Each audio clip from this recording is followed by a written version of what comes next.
नमस्कार साथियों, स्वागत है आप सभी का आपका अपना online platform RKS education official में।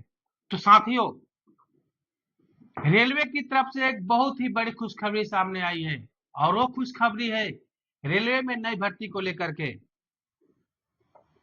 तो आखिरकार 2025 में आरआरबी ने एनटीपीसी की वैकेंसी निकालनी दी। आरआरबी ने एनटीपीसी की वैकेंसी निकालनी दी और ये जो वैकेंसी आई है वो आरआरबी एनटीपीसी के लिए आई है, जिसमें टोटल पोस्ट है 6 टाइप के पोस्ट है। पहला जो टाइप का पोस्ट है वो क्या है, चीफ कमर्शियल कम टिकट सुपरवाइजर, ये पहला पोस्ट है। उसके बाद दूसरे टाइप का पोस्ट स्टेशन मास्टर, तीसरे गुड्स ट्रेन मैनेजर और चौथा है जूनियर असिस्टेंट अकाउंट कम टाइपिस्ट और चौथा क्या है सीनियर क्लर्क कम टाइपिस्ट और छठा जो है ट्रैफिक असिस्टेंट है। अगर इससे बात करें टोटल पोस्ट की संख्या कितनी है, तो इसमें टोटल पोस्ट की संख्या 5810 है। टोटल पोस्ट संख्या कितनी है, 5810 टोटल पोस्ट की संख्या है। अब बात करें कि इसमें सीसीटीएस यानी कमर्शियल चीफ कमर्शियल कम टिकट सुपरवाइजर कितनी पोस्ट है, तो इसकी टोटल पोस्ट कितनी है 161। टोटल कितनी पोस्ट है 161। स्टेशन मास्टर की टोटल कितनी पोस्ट है 615। स्टेशन मास्टर की कितनी पोस्ट 615। और ये जो दोनों पोस्ट है ये लेवल 6 की पोस्ट है। कौन सी पोस्ट है, लेवल 6 की पोस्ट है। उसके बाद goods train manager junior goods train manager कितनी वैकेंसी है, तो 3416 टोटल वैकेंसी है। जूनियर असिस्टेंट अकाउंट कम टाइपिस्ट, इसकी टोटल कितनी संख्या है पोस्ट की, तो 921 टोटल पोस्ट है। वही सीनियर क्लर्क कम टाइपिस्ट की पोस्ट कितनी है, तो 628 पोस्ट है। ये जो पोस्ट है कितनी पोस्ट है, लेवल 5 की पोस्ट है। कितनी पोस्ट है, लेवल 5 की पोस्ट है। आखिरी जो पोस्ट है ट्रैफिक असिस्टेंट, इसकी पोस्ट कितनी है 59। कितनी है 59। तो सभी पोस्ट अपने आप में एक बहुत ही दमदार है। वैकेंसी थोड़ा कम है, लेकिन वैकेंसी कम आने का मेन कारण क्या है कि रेलवे ने यह घोषणा की है आरआरबी ने कि हम वैकेंसी एसएससी के तर्ज पर हर साल निकालेंगे। और जब वैकेंसी हर साल आएगा तो लाजमी सी बात है कि वैकेंसी तो कम कम ही आएगा। इससे किसी छात्रों को प्रॉफिट भी हो रहा है तो किसी को नुकसान भी हो रहा है। लेकिन चलिए जो पोस्ट है उसके बारे में चर्चा करते हैं।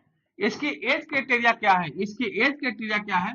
आपकी जो एज की गणना की जाएगी 1 जनवरी 2026 से आपकी एज की गणना की जाएगी।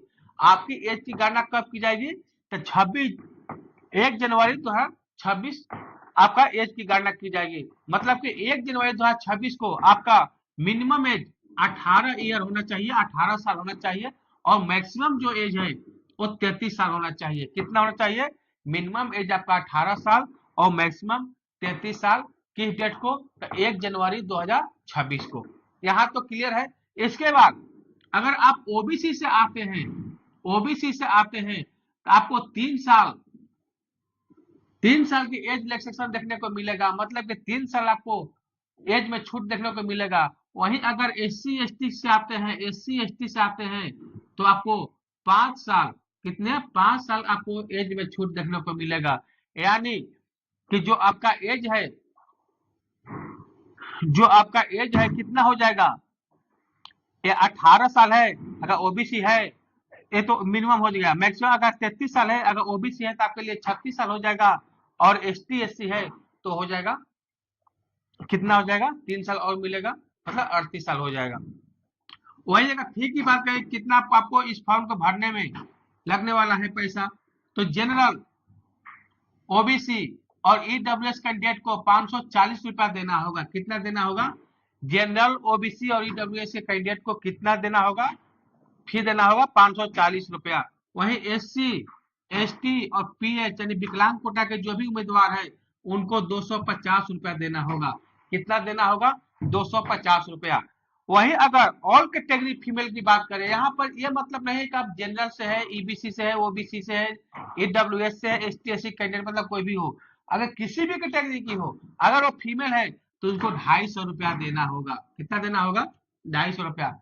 लेकिन ये फी आपको बाद में आरआरबी रिफंड भी करेगा, लेकिन आरआरबी कब रिफंड करेगा? जब आप सीबीटी 1 एग्जाम में शामिल होइएगा तब। अगर किसी कारणवश आप सीबीटी एग्जाम में शामिल नहीं होते हैं तो आपका जो फी है ये रिफंड नहीं होगा। लेकिन अगर आप शामिल होते हैं तो अगर जो जनरल और ओबीसी और ईडब्ल्यूएस कैंडिडेट है, इनका जो फी रिफंड होगा ये होगा 400 रुपया। कितना फी रिफंड होगा? 400 रुपया। अगर वही एससी एसटी पीएच और ऑल कैटेगरी फीमेल का, इनका जो फी रिफंड कितना होगा? तो टोटल फाइनल 250 रुपया दिए थे, इनका टोटल 250 रुपया रिफंड कर दिया जाएगा। तो ये अब एप्लीकेशन कब से स्टार्ट हो रहा है इसके बारे में चर्चा करते हैं। तो देखिए एप्लीकेशन स्टार्ट कब से हो रहा है?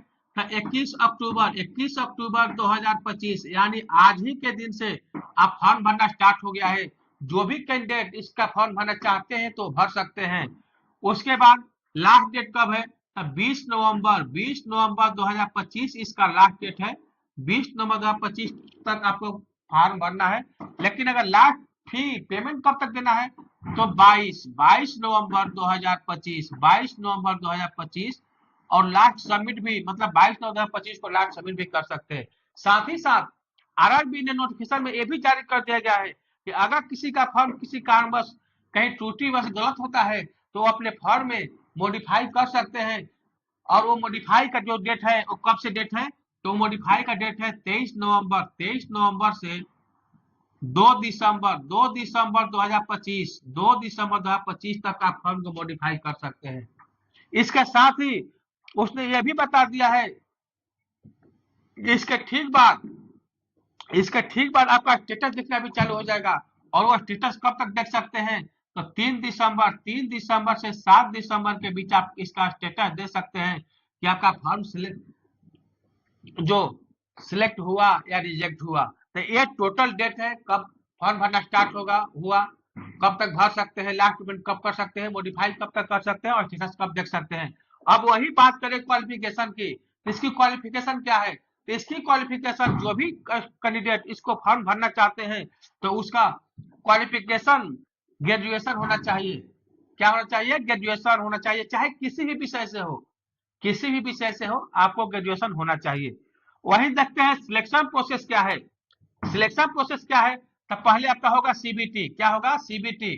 तो सीबीटी में आपका 2 एग्जाम होगा, एक होगा पीटी और दूसरा होगा मेंस। पीटी और मेंस, ये आपका 2 एग्जाम होगा सीबीटी में।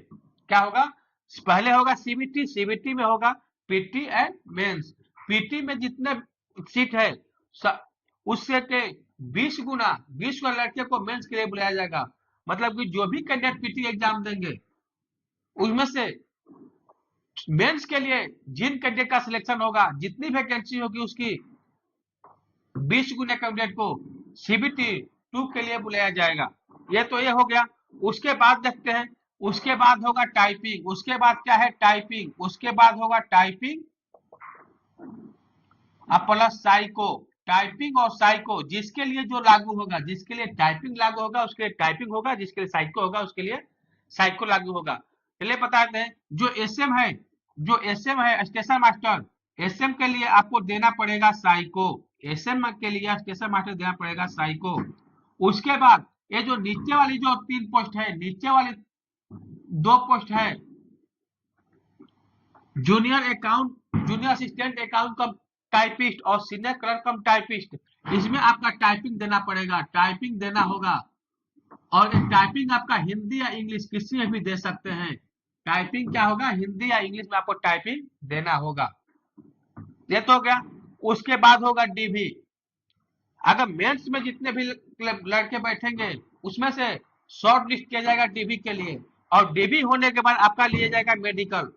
और मेडिकल किसके लिए क्या है?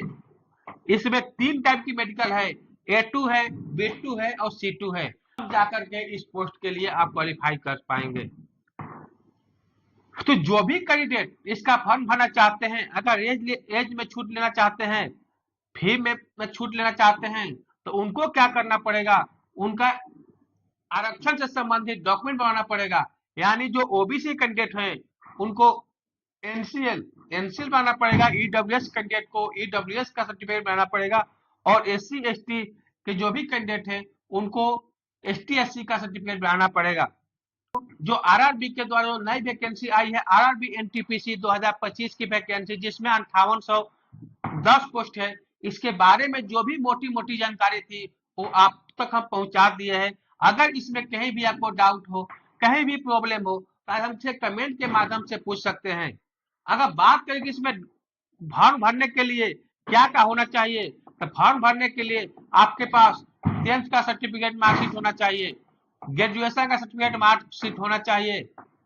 अगर आप आरक्षण लेना चाहते हैं तो आरक्षण से संबंधित आवश्यक प्रमाण पत्र होना चाहिए जो भी है। अगर पीएच मतलब विकलांग कोटा संबंधित है तो विकलांग कोटा संबंधित आपको आवश्यक प्रमाण पत्र होना चाहिए। ये आपका मेन प्रमाण पत्र है। उसके बाद ये जब भी फॉर्म भरेंगे, ये जो फॉर्म भरने की जो डेट है, जो भी आरक्षण संबंधी डॉक्यूमेंट बनवाएंगे वो आपका कब से होना चाहिए, तो 1 अप्रैल 2025 के बाद बना होना चाहिए।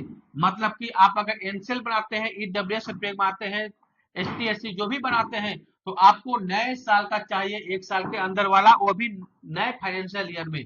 तो साथियों, इस वैकेंसी संबंधी जो भी जानकारी है आप तक हम पहुंचा दिए हैं।